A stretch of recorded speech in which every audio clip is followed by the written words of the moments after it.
చెవుల్లో చెప్తారు, అదే సార్ వాళ్ళ వెనక చాలా మంది రౌడీలు ఉంటారండి, కిరాయి హంతకులు ఉంటారండి.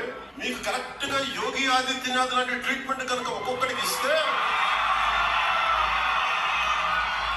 ఒక్కొక్కడికి రౌడీజం అంటే కాలు కాలు కీలు కీలు తీసి మడత పెట్టి కింద కూర్చోబెడితే, అప్పుడు కరెక్ట్ గా చెప్తా, గట్టిపోయిన జీవితకాలం ఒకే వాళ్ళకి ఏకీభవించవచ్చు, ఏకీభవించకపోవచ్చు.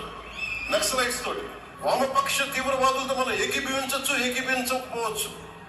అలాంటి బలమైన ఆర్గనైజేషన్ కకావికలమైపోయిన పరిస్థితుల్లో ఉంటే ప్రభుత్వం తలుచుకుంటే, అలాంటిది ఇన్ని లక్షల మంది పోలీసు ఉండి పవన్ కళ్యాణ్ స్పష్టంగా చెప్తున్నారు, నేను యోగి ఆదిత్యనాథ్ ట్రీట్మెంట్ ఇస్తాను అంటే ఆయన బీజేపీ సిద్ధాంతాలకి బాగా ఆకర్షితుడైపోయాడు. అంటే ఏది కూడా లోపల మనసులో అది లేకపోతే ఎవరు కూడా ఇలా మాట్లాడలేదు.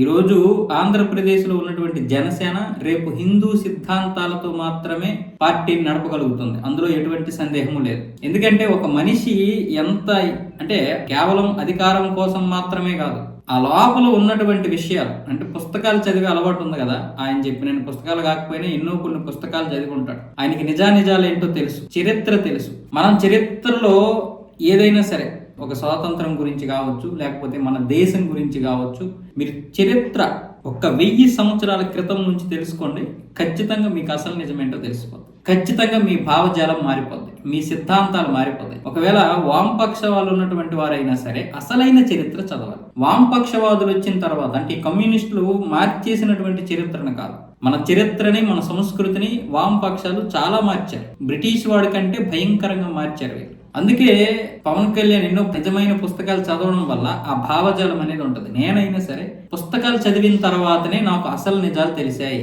నేను ఒక పక్కా సెక్యులర్ గానే ఉండేవాడిని.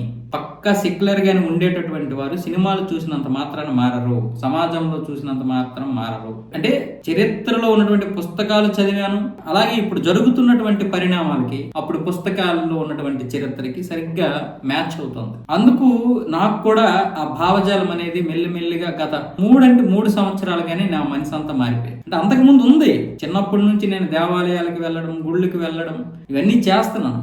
కానీ మనకు భావజాలం మారడం మాత్రం ఉండదు. ఆ భావజాలం ఎప్పుడు మారుతుంది అంటే మనం చిన్నప్పటి నుండి పుస్తకాలు చదివే అలవాటు ఉంటే ఖచ్చితంగా మారుతుంది. మీకు కావాలంటే ఎవరైనా సరే, మన బీజేపీ అనే కాదు, కాంగ్రెస్ అనే కాదు, మన దేశంలో ఒక్కొక్క సిద్ధాంతాన్ని నమ్మేటటువంటి వారు పుస్తకాలు విపరీతంగా చదువుతారు. కావాలంటే మీరు చూసుకోండి, వాళ్ళు వామపక్ష భావజాలం కలిగిన వారైనా సరే, ఇస్లాంలో ఉన్నవారైనా సరే, క్రిస్టియానిటీలో ఉన్నవారైనా సరే, హిందుత్వంలో ఉన్నవారైనా సరే, పుస్తకాలు బాగా చదివినటువంటి వారు ఆ భావజాలానికి విపరీతంగా ఎఫెక్ట్ అవుతారు. అదే ఈరోజు పవన్ కళ్యాణ్ చెప్తున్నాడు. యోగి ఆదిత్యనాథ్ పేరు ఎత్తాడంటేనే ఆ సిద్ధాంతానికి అలవాటు పడిపోయినటువంటివి. ఆయన యొక్క ట్రీట్మెంట్ ఇతనికి బాగా నచ్చిందని అర్థం. కాబట్టి ఇలాంటి పార్టీల్ని మనం కాపాడుకోవాలి. స్పష్టంగా చెప్తున్నాను, కాపాడుకోవాలి అంతే, ఇంక రెండోది ఏం లేదు, కాపాడుకోవాలి అంతే. ఎందుకంటే రేపు ఉంటే బీజేపీ ఉండాలి, లేదా హిందుత్వ పార్టీ ఉండాలి. అది అధికారమైన ప్రతిపక్షమైన రెండు హిందుత్వ పార్టీలే ఉండాలి. ఈ రోజు మనం 1 ఓటుతో మొదలుపెట్టి రేపు 1 కోటి ఓట్ల వరకు తీసుకెళ్ళాలి. అది 10 కోట్ల వరకు ఉంటుంది, 10 కోట్ల వరకు తీసుకెళ్ళగలగాలి. అది ఏదైనా సరే, ఆ పార్టీ ఈ పార్టీ, దేశంలో ఉండే 2 పార్టీలైనా 3 పార్టీలైనా ప్రాంతీయ పార్టీలైనా హిందుత్వంతోటే, హిందుత్వ సిద్ధాంతాలతోటే నెలకొల్పాలి, స్థాపించాలి.